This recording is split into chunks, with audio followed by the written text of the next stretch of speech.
எதிர்நீச்சல் தொடர்கிறது சீரியலை வந்து பார்த்தீங்கன்னா, அதாவது குணசேகரனை காரில் வந்து அடைத்துட்டு டிரைவர் வெளியே நின்று ஜனனி மேடம் நீங்கள் சொன்னபடி செஞ்சுட்டேன்னு ஃபோனில் வந்து சொல்லிட்டு அந்த இடத்தை விட்டு ஓடி விடுகிறார்.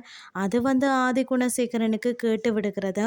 அவர் காரில் மயக்கம் அடையும் நிலைக்கு செல்ல அந்த நேரம் பார்த்து அங்கு வரக்கூடிய ராவணன் காரின் கண்ணாடியை உடைத்து ஆதி குணசேகரனை காப்பாற்றுவதோடு அவரை வந்து மருத்துவமனையிலும் அனுமதிக்கிறார்.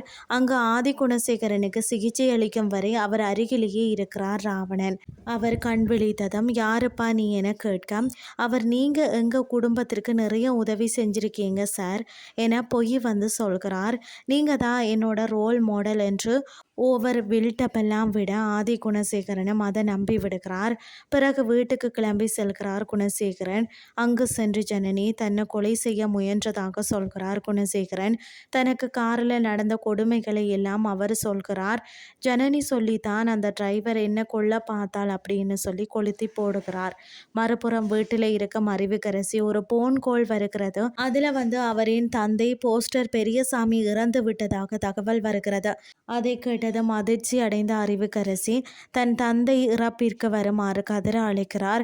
ஆனால் அவருடன் செல்ல மறுக்கும் கதிர் வாழ வேண்டிய எங்க வீட்டு பிள்ளைய காணோம்னு அல்லாடிக்கிட்டு இருக்கான். இழுத்துட்டு இருக்கிறவன் போயிட்டான் என்று எங்களை வர சொல்றியா? அதெல்லாம் முடியாது, நீ கிளம்பு என சொல்லிவிடுகிறார் கதிர். இதை அடுத்து கதிருடன் சண்டை போடுகிறார் அறிவுக்கரசி. மறுபுறம் ஜனனி அருந்ததியுடன் காட்டுப்பகுதியில் தரிசனியை தேடி செல்லாம். அங்கு ஒரு கட்டிடம் இருக்கிறத பார்க்கிறார். அந்த கட்டிடத்திற்குள்ளதான் தரிசினியும் சுவாமிநாதனும் அடிப்பட்ட நிலையில் இருக்கிறார்கள். அந்த கட்டிடத்துக்குள்ள ஜனனி உள்ளே என்ட்ரி ஆவதோடு இன்றைய எபிசோட் முடிவடைகிறது. அடுத்து என்ன நடக்க போகுதுன்னு சொல்லி பொறுத்திருந்து பார்க்கலாம்.